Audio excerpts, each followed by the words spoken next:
Shambhala is a perfect festival for that too. Like, you know, I could do whatever the fuck I want. Yeah, absolutely. And I think kids are gonna dig it. Yeah. So it's a very open-minded community here. I love it.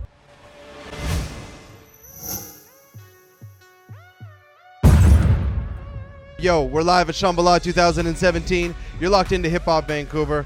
I'm your host, John Z, and right now I'm joined by a man with many successes and accolades when it comes to DJing. Most notably, he's won the World DMC Championships 3 times consecutively. Ladies and gentlemen, DJ Craze is in the building. What's up, man? What it do? Hip Hop Vancouver. What's up? Welcome to Shambhala, my man.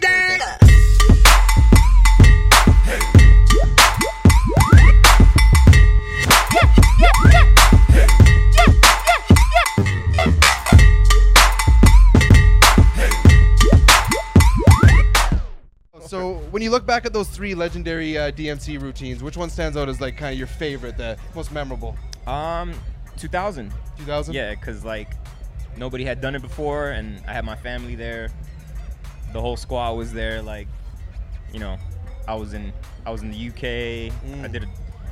I did one of my most technical routines, and I pulled it off. I was very happy. It was a good time. Now, while the DMCs obviously do still take place nowadays every year, and shouts out to Vec from Ontario who won in 2015. Or Vekid. Vekid? No, I'm just kidding. You got it right. I got it right. But, yo, the DMCs don't necessarily seem to be as revered as they were in your heyday. You know, when Qbert, Mixmaster Mike, yourself, they were all coming up. You know, winning the DMCs at that point in time was like a real big deal. You know what I mean?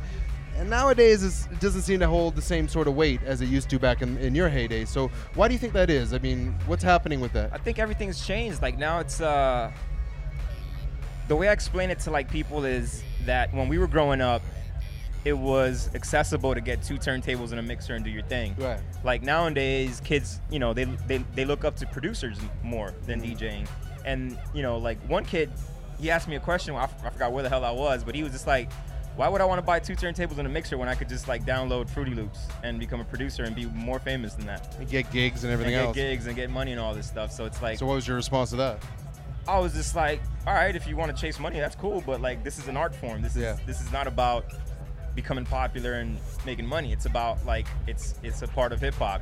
It's you know, it has nothing to do with that. Like, I didn't get into turntablism because I wanted to make money and become famous. I got into turntablism because I wanted to kick people's ass. Right. You know what I mean? I wanted to be I'm a b-boy at heart. So I just wanted to, you know, represent the craft and like do my thing. I didn't care about nothing else.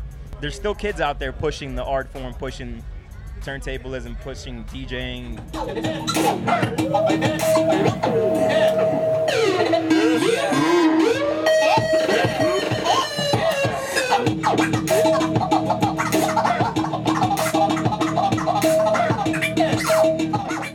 You damn near battled everybody with that New Slaves routine. I'm not gonna lie. Word. You went in. And by the way, it's one of my favorite routines that you've ever done. I loved how cocky it was. I loved how in your face it was about it. And you absolutely destroyed it. But it did seem like it came from a place of like frustration and like annoyance with like what's going on in the modern DJ culture, or like the mockery of the modern DJ culture almost in a way. Like what was your headspace at when creating that routine? Because it was fire, man. You know why everyone thinks they can DJ?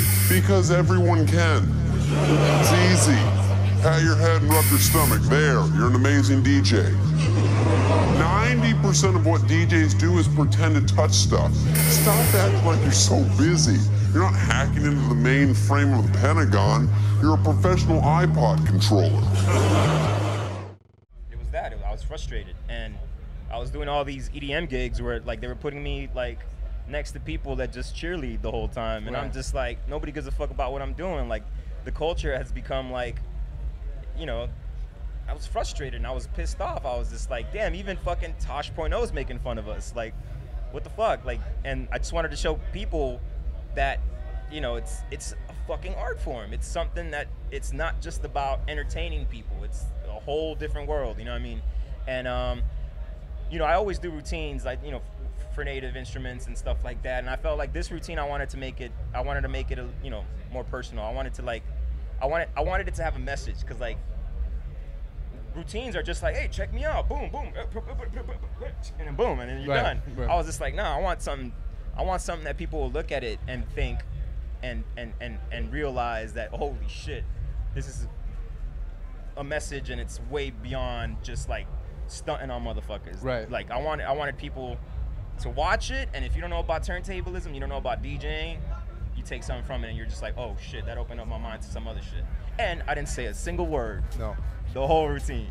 You know what I mean? And that's what I wanted it all to be imagery. I wanted it all to be just, hey, I'm not saying nothing. I'm not dissing nobody. I'm just watching TV, and I'm frustrated.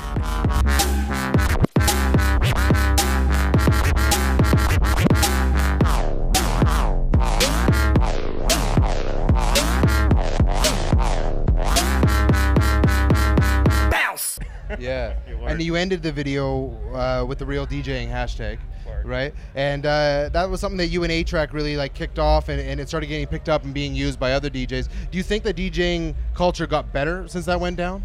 You know, since it was like, yo, we gotta like focus on real DJing here. Motherfuckers are calling us out. Well, I use that hashtag because it just, you know, it stirs up conversation. You know what I mean? Like, everybody always asks me, what do you think real DJing is? And I'm just like, my opinion of what real DJing is isn't yours. Mm-hmm. And it isn't like a 15-year-old kid's opinion. And it isn't Kid Capri's real DJing. And it's not, you know, everybody has their own opinion and their own view of what real DJing is. I just threw up the hashtag because as soon as A-Track put it up and threw it up, I was just like, word, it's making people talk. Like, let's talk. Let's you know, let's talk about DJing. Like, because like right now it's not, the culture's dying. You know what I mean? And this was something that made people talk. So yeah, I use that just for that. But real DJing is whatever you make of it. Right. You know what I mean? I'm not here trying to tell anybody what real DJing is. Just how I do it though.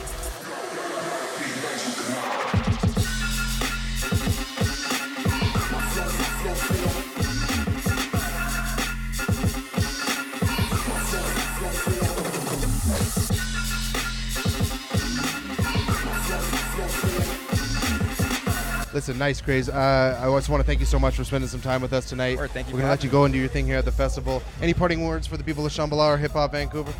Shit, man. Shout out Slow Roast Records, Miami, Florida, Craze, motherfucking Allies. Let's go have fun. Yo, one of the best to ever do it. DJ Craze, Hip Hop Vancouver. We out. Peace. Sure, thank you. Yeah.